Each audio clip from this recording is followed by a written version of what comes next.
Vous écoutez Quartier d'affaires, le podcast dédié au monde de l'entreprise. Podcast dans lequel vous retrouvez des interviews de professionnels membres de l'AEM, l'association des entreprises de Montrouge et des Hauts-de-Seine-Sud.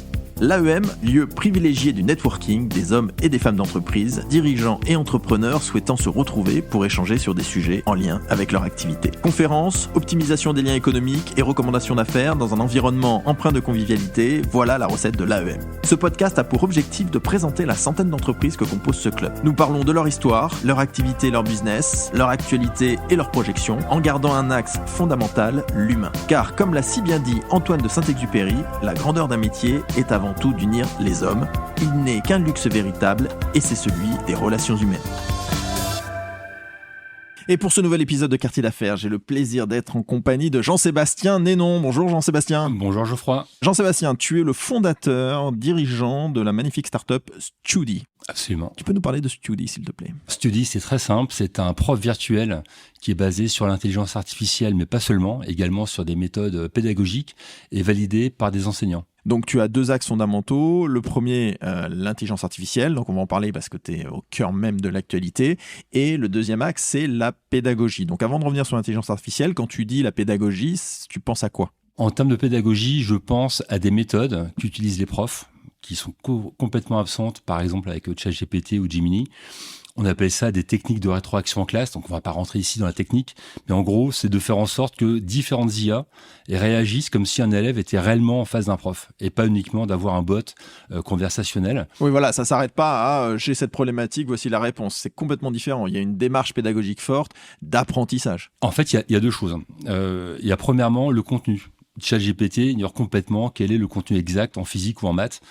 Au Guatemala, en France ou en Allemagne, nous, on a entraîné Study spécifiquement sur tous les cours de l'éducation nationale. Et ensuite, on l'a effectivement entraîné également à répondre comme si, en s'approchant plus proche d'un comportement d'un prof. Par exemple, il y a le questionnement socratique, la réflexion guidée qui permet à un élève de poser des questions à Study, et Study va essayer de sortir l'élève de sa zone de confort et lui poser des questions pour le faire accoucher lui-même des réponses. Mais toi, Jean-Sébastien, tu es entrepreneur, mais t'es pas enseignant, donc qui est-ce qui a travaillé là-dessus? J'ai créé un comité scientifique avec notamment deux personnalités exceptionnelles. Daniela Péchard, qui est astrophysicienne, docteur en sciences physiques et membre du pôle pédagogique de Télécom Paris. Ouais, elle sait de quoi elle parle, quoi. Elle sait de quoi elle parle, et donc c'est elle, évidemment, qui me donne les meilleures techniques à appliquer dans Study. Et on a également avec nous Yannick Raffnel, qui est une figure de l'éducation nationale, qui a créé l'association EdTech France il y a maintenant à peu près 10 ans, et qui a également fondé et qui était le président d'un salon éducatif qui s'appelle The Learning Show, et lui qui est spécialisé en e-learning. Alors, je suis étudiant entre la 6e et la terminale. Pas avant, pas après, on est d'accord que c'est entre 6e et terminale? Oui, c'est exclusivement pour l'instant 6e, de la 6e à la terminale. On considère qu'avant la 6e, le temps d'écran serait trop important pour les jeunes. Et on verra ensuite, effectivement, après la terminale. Spécifique. Absolument. Et donc 6e terminale sur l'ensemble des matières? L'ensemble des matières, donc classiquement, maths, français, physique, les langues, les spécialités en première et terminale. Donc là, c'est un accompagnement spécifique, dédié en fonction de la matière, avec l'intelligence artificielle et tous les éléments pédagogiques que tu as définis. Comment t'es venue l'idée de créer Study? Alors en fait, l'idée est venue un peu par hasard en mars 2022. Ma fille, à l'époque, passait son brevet des collèges en partant le week-end, et ça l'embêtait de partir avec tous ses bouquins, tous ses cours. Il n'y avait pas encore les GPTs à l'époque d'OpenAI. Et j'ai pris un chatbot un peu rudimentaire, un chatbot indien, pour tout dire, que j'ai entraîné sur ses cours assez rapidement. Bon, c'était assez rudimentaire. Tu avais déjà une appétence sur l'intelligence artificielle. Ouais, depuis un petit bout de temps déjà. Ouais, bien sûr, c'est un sujet qui m'intéresse. Et donc ma fille m'a dit, écoute, ouais, c'est pratique, ça me permet de converser avec une IA sans forcément prendre tous mes cours avec moi. Et ensuite, j'ai approché un ancien collègue avec qui je travaillais chez le comparatoire des Furets, qui est un vrai tech, et c'est lui qui m'a monté toute l'infrastructure technique pour faire en sorte d'entraîner donc différentes IA, parce qu'en fait on a 3 IA différentes sur tous les cours du programme officiel de l'éducation nationale, donc de la 6e à la terminale. Ok, donc en fait l'idée vient de ta fille. L'idée vient de ma fille. que l'on salue. Aujourd'hui tu es incubé à la station F, ouais. Donc tu es une start-up incubée à la station F. C'est quoi la vie à la station F? Écoute, j'ai l'impression d'avoir 25 ans encore, c'est assez génial, il y a une énergie de dingue. Alors que en fait t'en as que 30. Et j'en ai que 30, 31, 30. Et en fait quand tu pousses les portes, surtout dans cet environnement actuel un peu dystopique à l'extérieur, tu sens une énergie de dingue puisque tu as à peu près 1500 entrepreneurs qui sont 1500. là-bas. 1500. Il y a une trentaine d'incubateurs. C'est énorme. J'ai un accompagnement qui est absolument phénoménal par Télécom Paris, qui m'ouvre énormément de portes avec des scientifiques, avec des personnes de la tech. Et ça me permet effectivement d'aller beaucoup plus vite. De rencontrer des gens que je ne pourrais pas voir en temps normal. Et d'être au cœur du système. C'est-à-dire qu'on t'a beaucoup vu dans les médias, t'as eu beaucoup d'articles dans la presse, t'as fait beaucoup de reportages télé, parce qu'évidemment, comme tu es au cœur d'un sujet imminemment d'actualité, ils vont chercher un représentant qui peut à un moment donné parler du sujet, et ils vont à la station F naturellement, parce qu'ils savent que là, ça grouille de tout, quoi. Ouais, absolument. En fait, je sens de traction, parce qu'à la fois, évidemment, le sujet IA, c'est un peu le sujet à la mode depuis quelques temps, et l'éducation également. Donc il y a, puisque comme tu le sais, le niveau scolaire des Français, des élèves s'effondre depuis maintenant 30 ans avec le classement PISA. La France est dernière en mathématiques. Il y a 110 000 jeunes qui quittent chaque année le système éducatif. Donc c'est comme si tu avais l'équivalent de la ville d'Orléans ou 2-3 fois la ville de Montrouge. Chaque année, 110 000 élèves. Et la problématique, en fait, elle est assez simple, c'est que les parents d'élèves, actuellement, n'ont que 3 options. Ou bien ils payent des cours particuliers à leurs enfants, mais ça coûte environ 1050 € par an et par élève. Ou bien ils vont sur des sites de soutien scolaire, on va dire, classiques, ou bien depuis 2 ans, ils font appel à ChatGPT. Le problème, c'est que dans le premier cas, avec les cours particuliers, donc ça coûte très cher. Ce sont les parents qui en ont le plus besoin pour leurs enfants, qui ont le moins de moyens et donc ils n'y ont pas accès. Les cours en ligne sont statiques. Donc, quand je dis statique, ce sont des pages HTML. Tu as un cours, mais si tu n'as pas compris, tu peux pas poser de questions.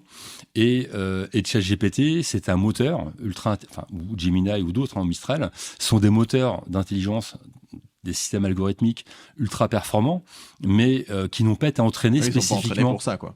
Et l'avenir est clairement vers des assistants ultra personnalisés, en fait. Jean-Sébastien, pour apprendre à mieux te connaître, on va faire une petite chronique. La chronique première fois, dernière fois.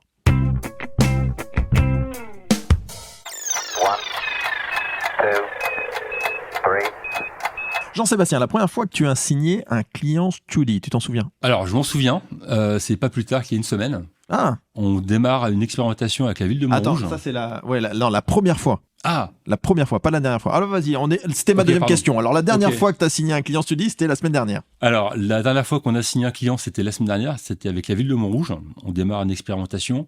On va également, je peux pas forcément dire les noms, mais on a signé des associations dans le 92, dans le sud du 92, et on démarre la semaine prochaine grosse expérimentation dans le sud de la France. Ok. Et alors, donc, je reviens à ma première question. La toute première fois où tu signes un client Studi, hyper important pour une entreprise. Toute première fois, c'était à peu près 2 mois après le lancement de Studi. Aujourd'hui, on a 3200 particuliers sur la plateforme. Okay. En fait, on se développe sur deux canaux. Le premier, c'est le B2C, classiquement. Donc là, on s'adresse aux parents d'élèves principalement et aussi aux élèves.